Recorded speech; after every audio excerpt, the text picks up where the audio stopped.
But perhaps the biggest challenge facing the Modi government has to do with job creation. Tonight, CNBC TV18, in partnership with the Hindustan Times, starts a special series on the job market. The big questions that we ask: can India absorb the migration of the workforce from agriculture? Are well-paying jobs eluding the workforce? We have with us two very special guests: Siraj Hussain, the former Agriculture Secretary, and the visiting senior fellow at ICRIA. Also with us, Roshan Kishore, the Hindustan Times. He's been working on this series. Appreciate you joining us here on the show. Roshan, let me start by asking you, you've been working on putting this series together for the Hindustan Times. What's the big picture when it comes to the jobs market? So I'll start with what the basic motivation was. For example, if you look at unemployment rates in India, I mean, they're less than 4%. Now, OECD unemployment rates are more than 6%. Does it mean that the employment situation in India is actually better than in the developed world? And of course not. Then we go to the question of people actually are not unemployed, but they are in jobs which are extremely low paying, and basically they're doing for the sake of doing it. And the biggest problem is in the agricultural sector. More than 40% of our workforce is still in agriculture. How severe is the income mismatch there?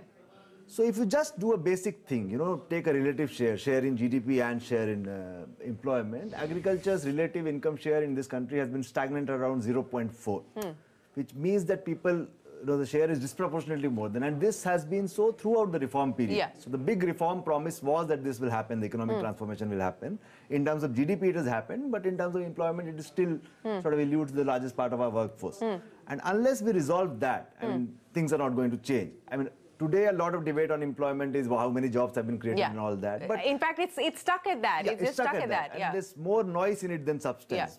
I think when we discuss the economy, and the employment, of course, is an important aspect of it, there are structural challenges. For example, whether the GDP goes from 7.5 to 7.6 or 7.4 is a short-term challenge. But can India embark upon a, say, sustained double-digit growth rate? That's a structural challenge. So this agriculture sector employment income mismatch, I believe, is a structural challenge. Unless we address this, there's no way India can make big dreams about getting into a middle-income country status or things like that. Okay, let me take that question then to the former Agriculture Secretary, Mr. Hussain. You just heard what Roshan has pointed out, and this is something that you've had to grapple with as well.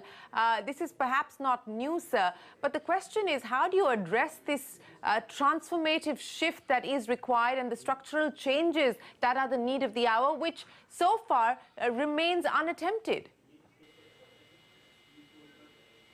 Let me point out that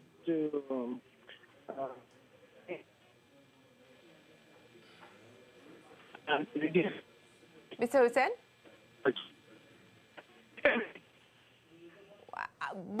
Let me reconnect with you, sir. We've got you on a patchy line. Let's try and reconnect with you. But let's go back, Roshan. I mean, we were talking about the challenges facing the agriculture sector. But do you see this income mismatch?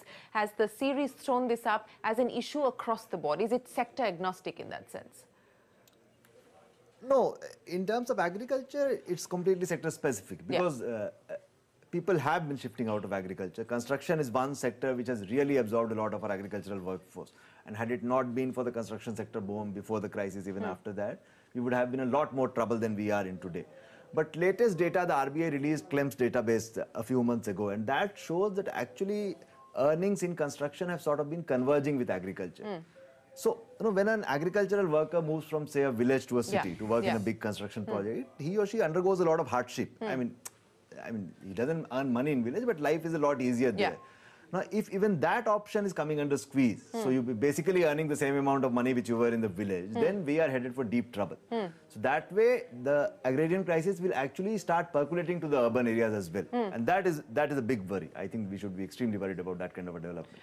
In terms of the structural reforms that you said, are warranted at this point in time, from a policy prescription perspective, have you observed any measures that have worked in any particular states, for instance, any schemes that may have delivered on the promise that is expected? Well, to be fair, it is, and these things take time. These things won't happen in a day. And I think the solutions to this crisis are to be found in the non-agricultural sector. Because, agriculture, even if you achieve high growth rates or not, basically we have to get people out of agriculture. Now, in the non-agricultural sectors, I don't think things have been as good as they should have been. The construction is one example. Informal sector in this country used to absorb a lot of workforce. People come out of villages, do petty jobs here and there. Now, GST will have its own benefits in the long run, that is for sure. But it is also a fact that GST will put a lot of these small players under economic squeeze. So their businesses would become viable just because of compliance costs and things like that. So that way, we know that the headwinds are there. But whether we have created strong enough tailwinds, I'm not sure. We'll have to wait for the employment numbers to come. But as of now, the anecdotal evidence does not suggest that things have turned better. Okay. And things like demonetization also, if you look at the wage trends, in rural. For example, the biggest litmus test would be if agricultural wages start rising at a very high rate. Which they haven't. In fact, they've been declining. So which means there's surplus supply of labor in agriculture. Yeah. Okay. So. I think we've got Mr. Hussain back. Mr. Hussain, we were talking about the changes required to ensure that this mismatch doesn't continue, sir. Your thoughts? Actually,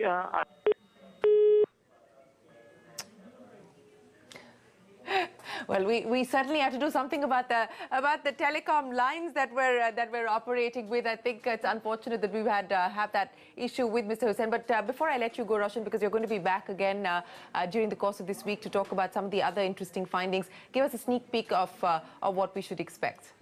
About the series. So yes. Agriculture is just one part of it, but we also looked at other things. For example, India has one of the lowest female participation rates in the workforce. Yeah. And if you actually look it's been declining as well. It's been declining. If you actually look at per worker GDP, rather than the per capita GDP, we are actually not that much behind vis-a-vis China. So our gap reduces drastically. So if we could put a lot of women in the workforce, we would do a lot better economically. But why do women not work? So Professor Jayati Ghosh has a series, has an article in the series where she says that if you included unrecognized workers, so for example, a woman who takes care of homemaking and other things, women actually work more than men do in this country. I completely agree with you on that front, and with Jayati as well. Yeah. So these are some things which are unfortunately not debated enough or paid enough attention in the ongoing debate on the employment thing, which is basically obsessed with a million jobs here and there. I think if we want to make some serious headway vis-a-vis the employment thing, we need to look at these things. Professor Thorat has a piece on caste, how caste discrimination still persists. Then, the other thing. Now, we know that self-employment is everybody says we should do self-employment. But we have become a nation of self-employment. And the latest economic census shows that the average enterprise in India employs 2.2 people. Now, all of us know that that is not employment. It is basically making ends, meet by some way or the other. We should be looking at remunerative, employment and professional work like you and I do. Yes, so the promise of creating a nation of job creators and not just job seekers requires a lot more meat to it as well. But Roshan, appreciate you joining us here to talk about your series, and we will of course continue to bring you more highlights from that on the challenge that India faces when it comes to the jobs market. But